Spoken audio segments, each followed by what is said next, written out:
नमस्कार। India debate में आप सबका स्वागत है। मैं हूं आशुतोष पाठक।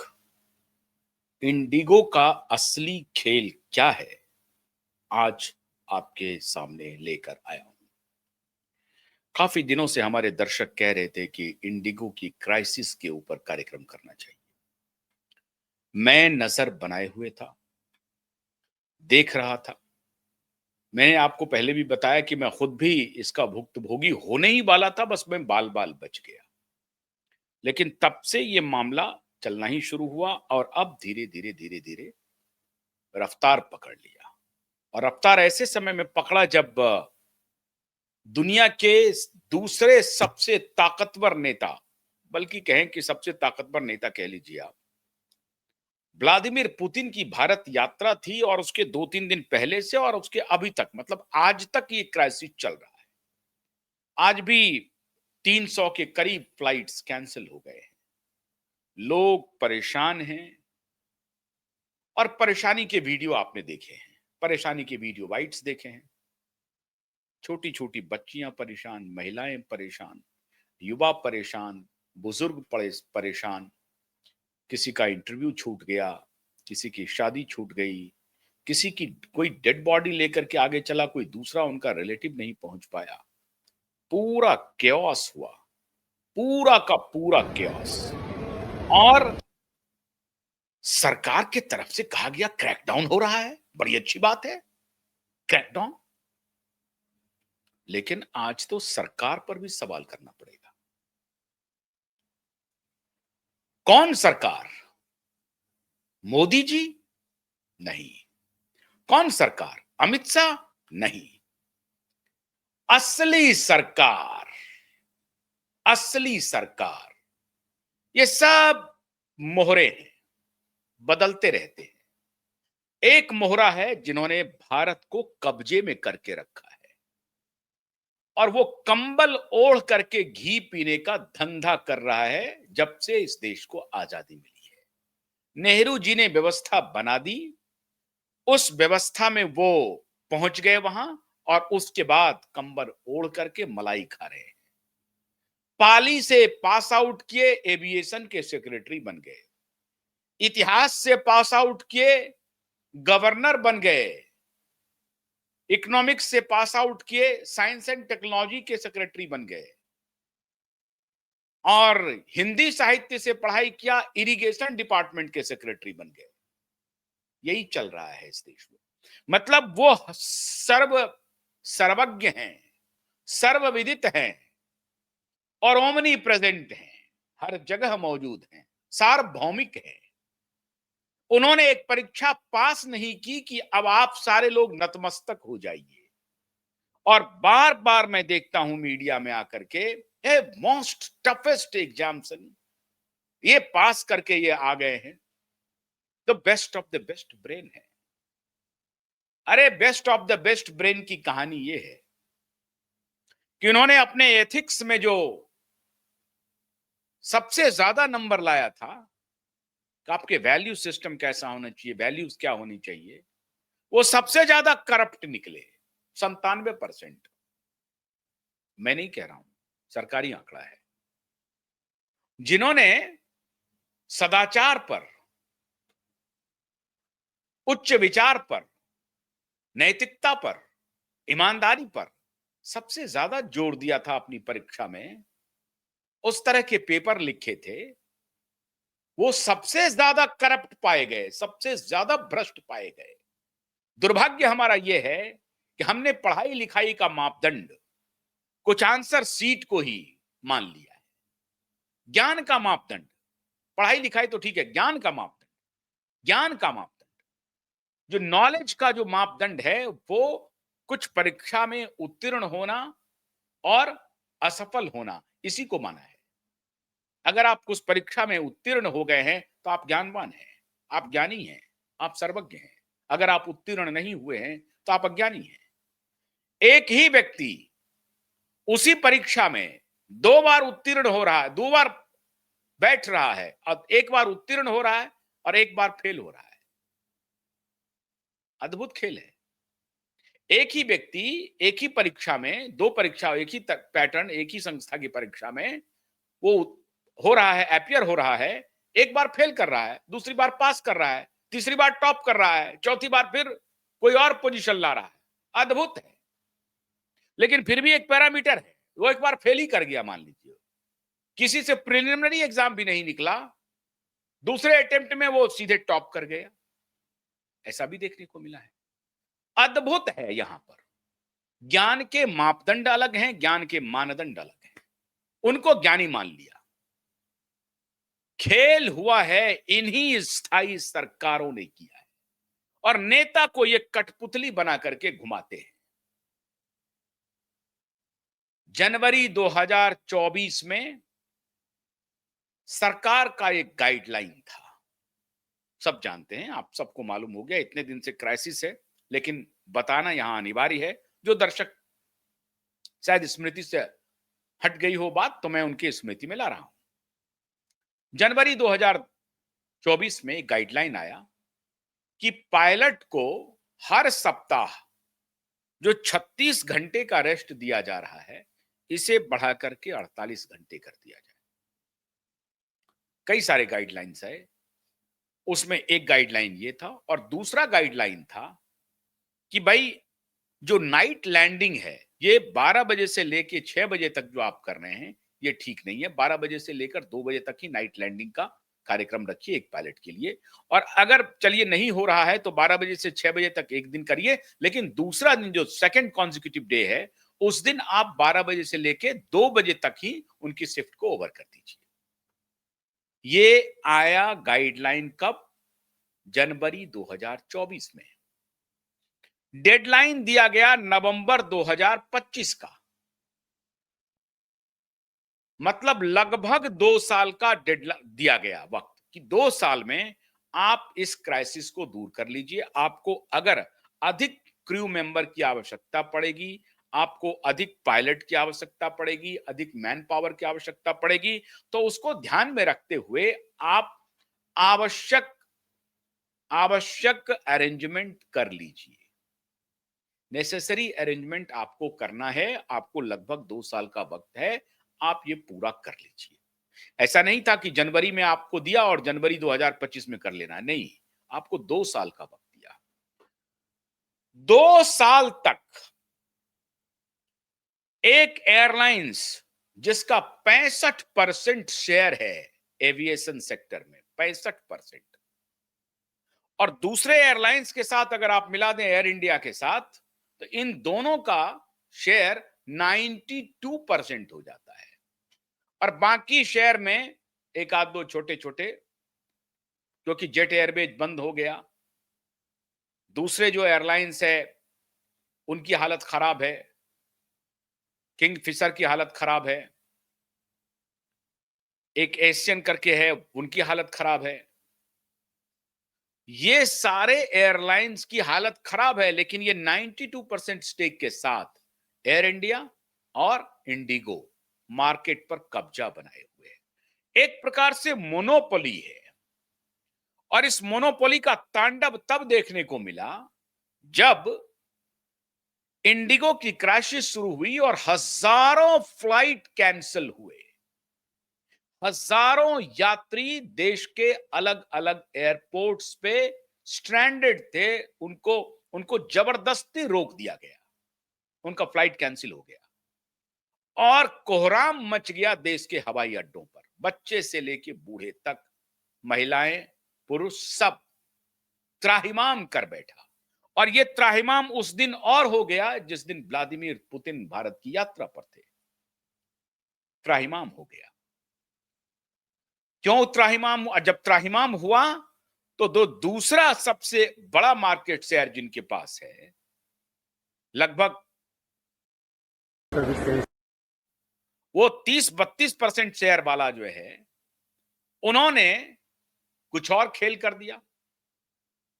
उन्होंने प्राइस को आसमान पहुंचा दिया। दिल्ली से मुंबई 80-80 हजार रुपए के टिकट बिके।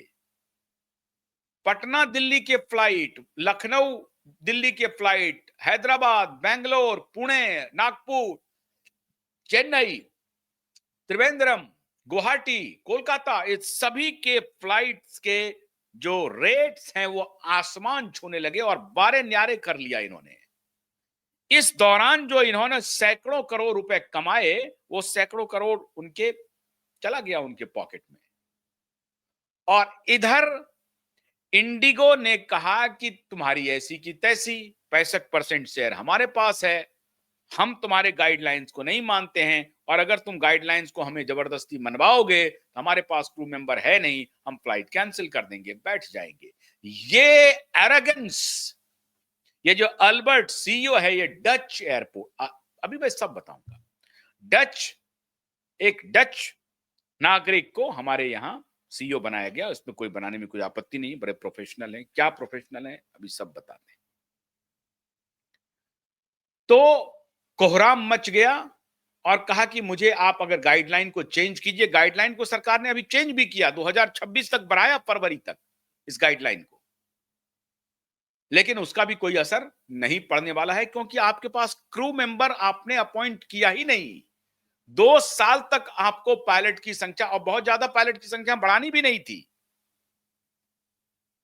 टोटल नंबर ऑफ पायलट्स ऐसा नहीं था कि आपको हजारों पायलट अपॉइंट करने थे, कुछ 100 के भी नीचे में काम हो गया होता। और क्यों नहीं होता भाई? 65% शेयर है, 7,000 करोड़ से अधिक का प्रॉफिट है, 22,000 करोड़ का आपका बैलेंस शीट है, 22,000 करोड़ का, 7,000 करोड़ से अधिक का प्रॉफिट, लेकिन आप 40, 50, 60 पायलट के अपॉइंटमेंट में आपको देरी हो रही है, और पायलट ही आपको नहीं मिल रहा है। हो सकता है नहीं मिल रहा हो, नहीं मिल रहा हो तो आपने क्या कम्युनिकेशन किया सरकार के साथ? सरकार को आपने बताया कि साहब ये हमारी पोजीशन है? और अगर बताया तो डीजीसीए क्या कर रही थी? सो रही थी। हर बात के लिए मोदी आएंगे, हर बात के लिए अमित शाह आएंगे, हर बात के लिए नेशनल सिक्योरिटी एडवाइजर आएंगे आपके पास। ये षड्यंत्र कितना गहरा है, और एरोगेंस और बाजार कितना कातिल हो सकता है, और जो स्थायी सरकार है, ये जो ब्यूरोक्रेट्स हैं, ये कितने निर्लज्ज और बेशर्म हो सकते हैं, आज मैं उसकी कहानी आपको सुनाता हूं। ये कंपनी बनी 1989 में। राहुल भाटिया नाम के एक शख्स हैं, आप सब जानते हैं। कमाल का खेल हो रहा है, दुनिया को फ्लाइट नहीं मिल रही है, दुनिया के फ्लाइट कैंसिल हो रहे हैं, लेकिन गोवा नाइट क्लब के जो क्रिमिनल हैं, वो criminal Luthra brothers, Saurabh Luthra brothers जो हैं, वो दोनों सुबह सुबह 5 बजे की फ्लाइट से दिल्ली से फुकेट पहुंच गया, थाईलैंड हो गया। मुंबई से दिल्ली भी आ गया, और दिल्ली से सीधा रवाना हो गया थाईलैंड के लिए, फुकेट पहुंच गया। उनको फ्लाइट मिल गई। गोवा नाइट क्लब में 25 लोगों की मौत हुई है। और वो जो डांस का वीडियो है, अगर मैं आपको दिखाऊं, जरा म्यूट करके वो वीडियो दिखाइए। अभी मैं दिखाता हूं। तो गोवा नाइट क्लब में, ऑडियो म्यूट करके दिखाइएगा।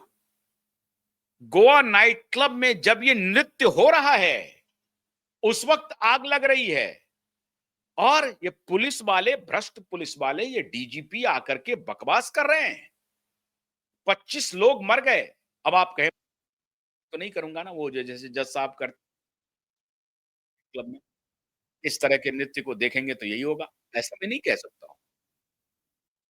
गोवा का ये बहुत बड़ा बाजार है, सरकार ने खोल रखा है, सरकार ने उसको अनुमति दी है। लेकिन सरकार ने कैसी अनुमति दी है? क्योंकि पुलिस वाले को हफ्ता पहुंचता होगा। मैं जानता हूं इन नाइट क्लब को, बहुत गहराई से, नजदीक से जानता हूं इन नाइट क्लबों को, बहुत नजदीक से, कि नाइट क्लब में खेल क्या होता है। और नाइट क्लब को जब ये ऑपरेट कर रहे थे, तो पुलिस वाले को कैसे हफ्ता नहीं, पर डे पहुंचता होगा, पर डे। उनका कांस्टेबल आ जाता है, उनको पैसा दे दिया जाता है, वो चले जाते हैं। पहले तो होता है कि भाई 10 बजे तक ओपन रहेगा, 11 बजे तक ओपन रहेगा, 12 बजे तक रहेगा, नहीं 24 घंटे का बार है, तो उसके अलग अलग रेट्स हैं। शाम तक का है तो ये रेट, रात 10 बजे तक का है तो ये रेट, 12 बजे तक का है ये रेट, सुबह तक का है तो ये रेट। उससे हफ्ता पहुंचता है। अब माननीय डीजीपी साहब कह रहे हैं कि वहां बड़ा फॉल्ट था, एक ही गेट था उस बार में, उस नाइट क्लब में, उस नाइट क्लब में एक ही गेट होने की वजह से ऐसा हादसा हो गया। डीजीपी साहब को कुछ भी पता नहीं है कहां पर इस तरह के नृत्य हो रहे हैं। डीजीपी साहब को कुछ भी पता नहीं, क्योंकि डीजीपी साहब तो बहुत ही लॉ अबाइडिंग ऑफिसर हैं। He knows everything, he knows every in and out.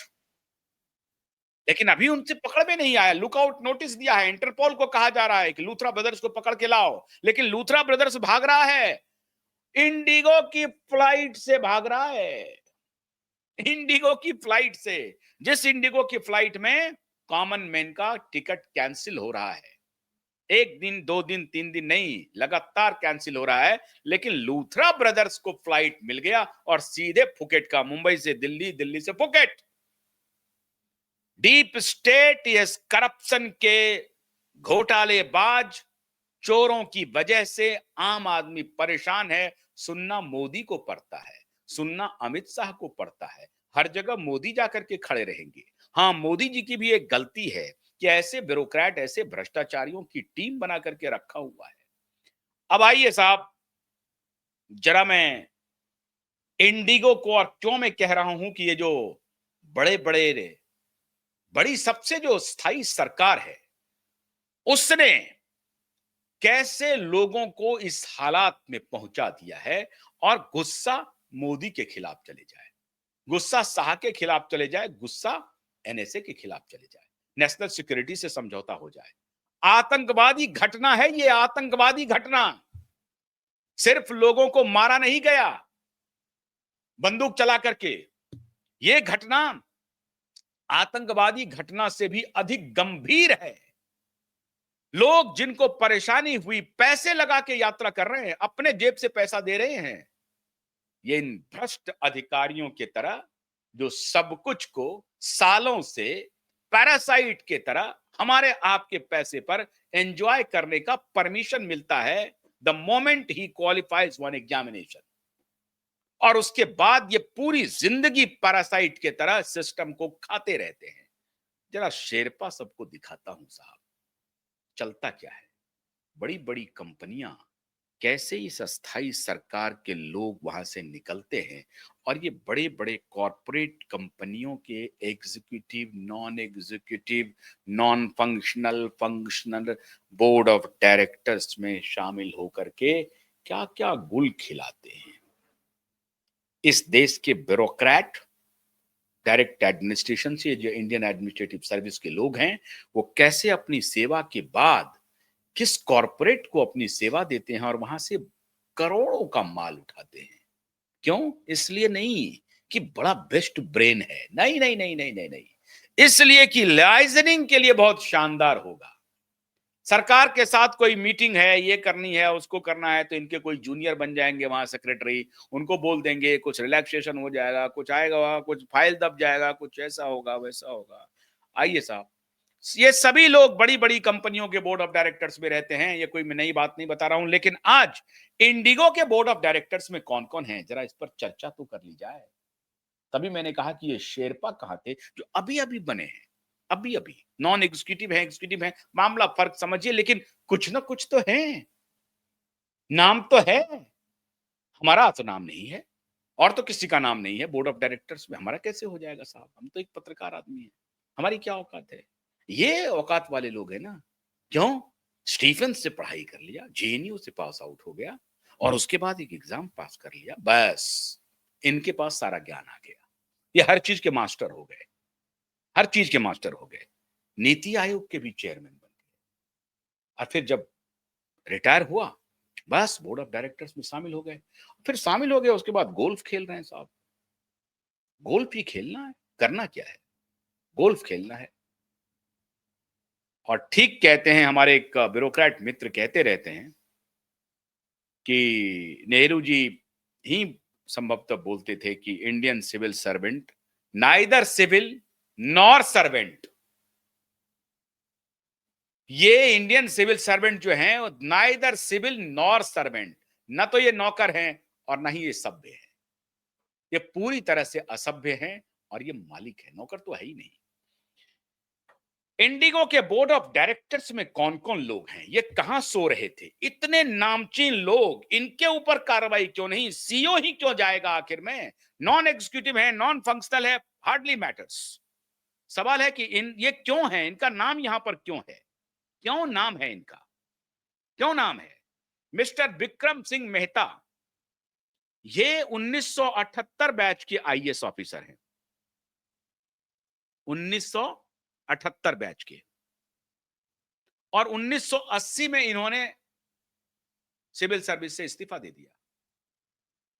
और उसके बाद नाम लीजिए, महिंद्रा एंड महिंद्रा, रिलायंस, ये वो पता नहीं जितनी भी बड़ी कंपनियां देख रहे हैं, सबके बोर्ड ऑफ डायरेक्टर्स में है विक्रम सिंह मेहता। अब ये जो दूसरी महिला हैं मिस पल्लवी, ये ब्यूरोक्रेट तो नहीं है, लेकिन ये भी number of Paytm Paytm payment services limited उस पर में भी है, जूनियर होटल्स लिमिटेड उसके भी बोर्ड ऑफ मेंबर में है, 197 कम्युनिकेशन ये पेटीएम से रिलेटेड है, उनके भी बोर्ड ऑफ मेंबर्स में है ये, अल्टमीस, फर्स्ट कमर्शियल, अमरचंद पाल, बोगबान, PSNSS properties, Avanti rotary realty, first full. अब ये नंबर ऑफ कंपनीज हैं जिसके बोर्ड ऑफ डायरेक्टर्स में ये भी हैं पल्लवी जी। अब आइए, विक्रम सिंह हो गए। अब ACMBS धनोबा रिटायर्ड, ये तो एयर चीफ टाइप रहे हैं, एयरफोर्स में अपनी सेवा दी है, ये भी JNU से पास आउट है, हालांकि NDA करने के बाद ये भी JNU से पास आउट है धनोबा साहब। तो धनोबा साहब भी नंबर ऑफ कंपनी के बोर्ड ऑफ डायरेक्टर्स में। आगे आइए साहब,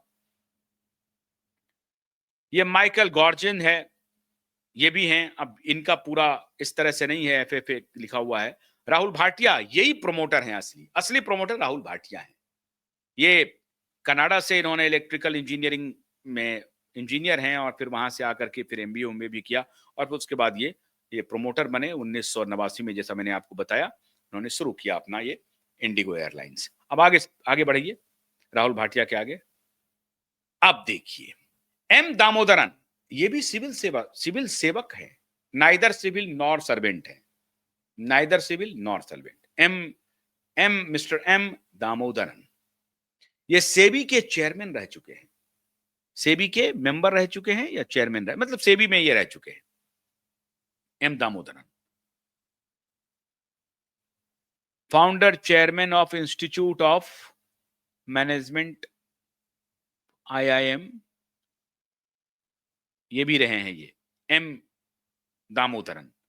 दूसरे ये भी IAS हैं, 3 IAS अभी तक दिखा दिया मैंने, M दामोदरन, विक्रम सिंह मेहता, और अब ये तीसरा ले लीजिए मिस्टर अमिताभ कांत, अभी अभी रिटायर किए हैं। बड़े बड़े ही स्टाइलिश गोल्फर हैं ये, ब्यूरोक्रेट तो है ही हैं, और उसी विश्वविद्यालय से आते हैं जिस विश्वविद्यालय में भूख गरीबी लाचारी और इसी का पूरा ताना बाना है। लेकिन ये भूख गरीबी लाचारी वाले नहीं है, स्टीफन से गए थे ना, स्टीफेनियन है, वहां भी एक अलग अलग डिफरेंस है। स्टीफेनियन आया तो वो अलग है, भूख गरीबी लाचारी बस्तर उसका काला हांडी वगैरह से जो विद्यार्थी आया वो भूख गरीबी लाचारी कर रहा है, उसको लगा दिया भूख गरीबी लाचारी में।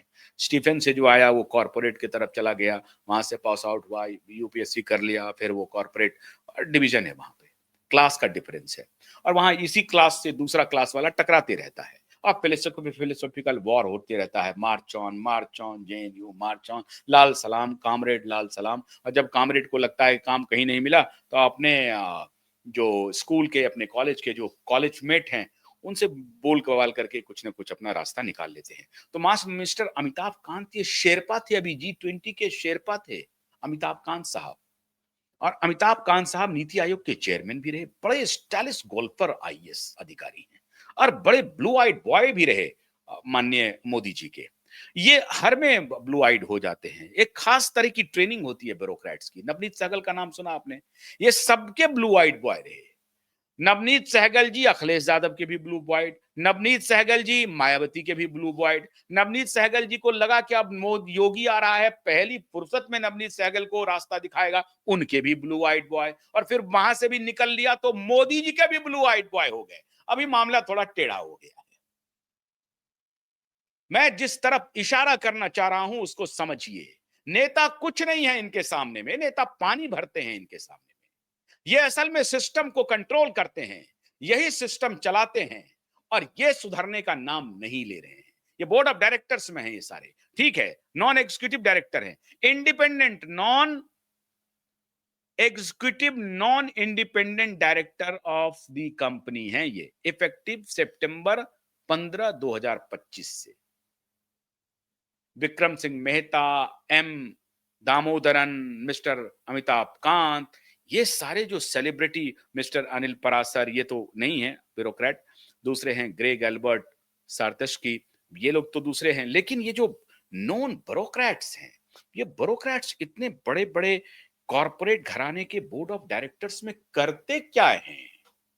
कुछ भी नहीं करते हैं। ये सिर्फ जो है लियाजन का काम करते हैं, सरकार के साथ इधर उधर गालमेल करना, बैठना उठना, अपने बीवी बच्चों को दुनिया की सैर कराना, अथाह पैसा कुछ संपत्ति लेना, सरकारी निवास में जब तक रहें तब तक रहें, उसके बाद बड़ा सा फार्म हाउस ले लेना, विदेशों में बस जाना। भारत सरकार के अब तक के जितने सेक्रेटरीज हैं, सबका अगर आप डेटा निकालेंगे, क्योंकि वहां तक पत्रकारों की पहुंच नहीं है, वो मिलते नहीं है पत्रकारों से, वो पत्रकारों को कुछ समझते नहीं हैं, वो पत्रकारों को कुछ नहीं समझते। वो तो कोई पॉलिसी सुबह बना देंगे पत्रकारों के लिए भी, सुबह उठेंगे कहेंगे नहीं पत्रकारों ये देखिए हमारे इज्जत पर ये कर रहे हैं, ये पॉलिसी बना दिया, इसके बाहर नहीं जा सकते।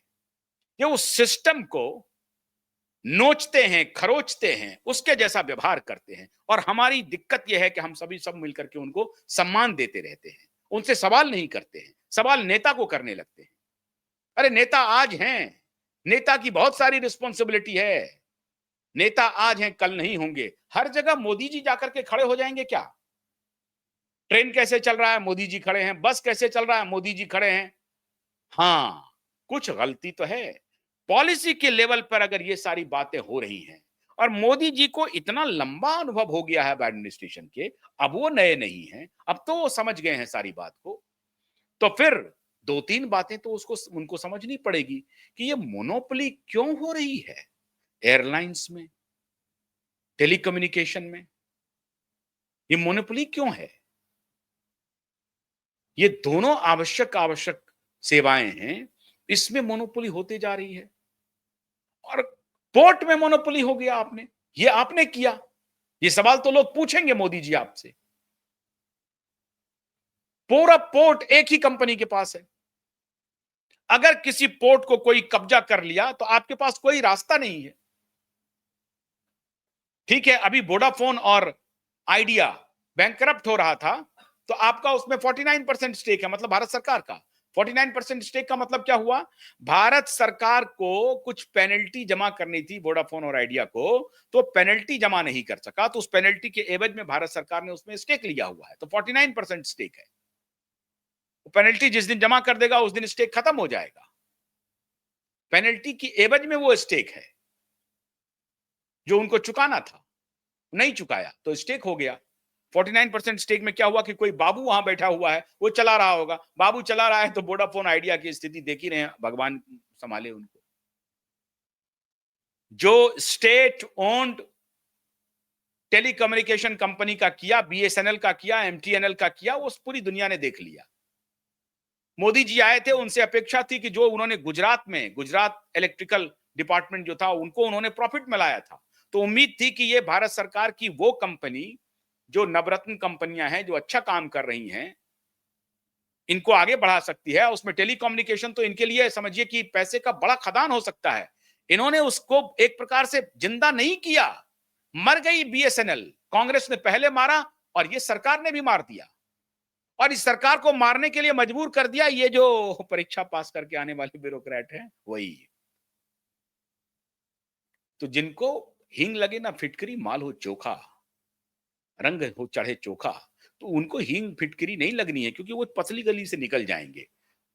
ठीकरा फूटेगा मोदी पर, ठीकरा फूटेगा प्रधानमंत्री पर, सरकार पर, कैबिनेट मिनिस्टर पर। तो मैं बार बार कह रहा हूं कि मोदी को अपने आंख कान खोलने पड़ेंगे। आप मोनोपोली को आगे मत बढ़ाइए, और इससे क्या कर रहे हैं आप? अपोजिशन को भी झुंझुना दे रहे हैं। अपोजिशन इसलिए आपके ऊपर आरोप लगा रहा है कि सरकार कॉर्पोरेट घरानों के सामने घुटने टेक रही है। ये टेकने की आवश्यकता नहीं है। आप स्वस्थ कंपटीशन करिए, सब कुछ आप 2 3 4 घरानों को अगर आप दे देंगे, जैसा एयरलाइंस में हुआ। इंडिगो की ये हैसियत नहीं होती अगर इंडिगो के पास 20%, 25% शेयर हुआ होता तो फौरन से पेशतर वो ये काम कर लेती, क्योंकि तब कंपटीशन होता। इनको ये मालूम था कि 65% तो हम शेयर कर रहे हैं, हमारी उड़ानें हैं सब जगह, अगर हमने एक दिन 2 दिन बंद कर दिया तो कोहराम मच जाएगा, मच गया। और अगर आप आज हमारे यहां ऐसी कोई पॉलिसी होती कि भाई नहीं, अभी कह रहे हैं कि हम फलाने रूट पर हम कर्टेल कर रहे हैं, इस रूट पे ऑपरेशन नहीं कर सकता, इस रूट पे ऑपरेशन नहीं कर सकता, हम स्वस्थ कंपटीशन को बढ़ाएंगे। आप एक तरफ दूसरे को मारते जा रहे हैं या वो खुद मरते जा रहा है, उसमें ब्यूरोक्रेट की क्या भूमिका है, ये सब देखना पड़ेगा।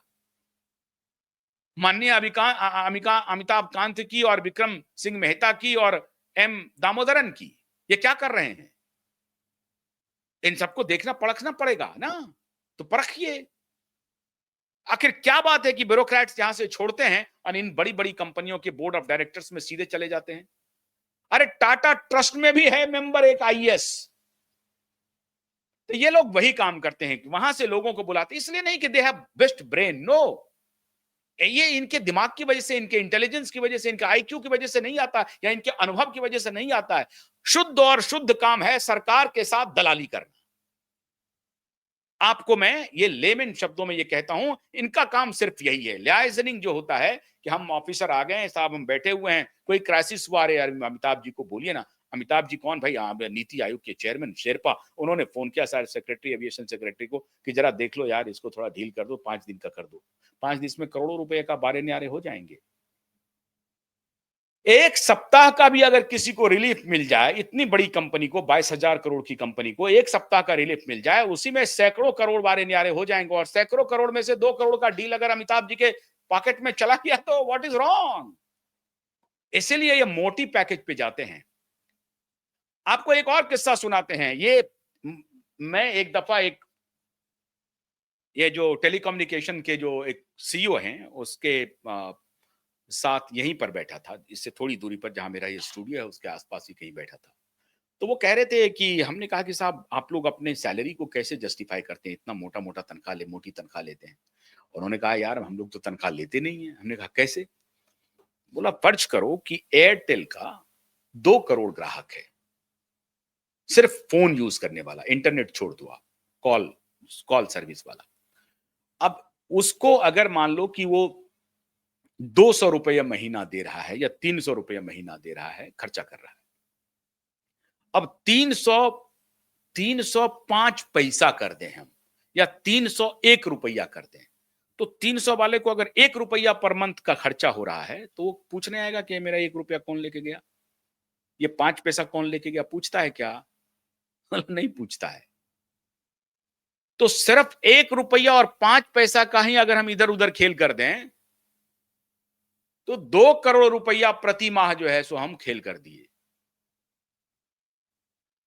सोच लीजिए, 1 करोड़ रुपया, 10 करोड़ रुपया, 1 लाख रुपया, 2 लाख, मतलब आप उस स्केल का हिसाब से है। तो ये जो आ गया वो पैसा, हम कहते हैं साहब मुझसे आप मुझे सैलरी मत दो, हम खुद ही अपने सर्विस से निकाल लेंगे, ये पैसा मैं कर दूंगा, लेकिन इसकी लिबर्टी आप दे दो 5 पैसे का खेल करने का। तो हमको आपको पता भी नहीं चलता है, ये काम हो जाता है। अब ये मैं इसकी पुष्टि नहीं कर रहा हूं कि यही बात हो रही होगी, लेकिन ऐसी चर्चा थी, ऐसी चर्चा थी कि ऐसा भी हो सकता है, होता होगा।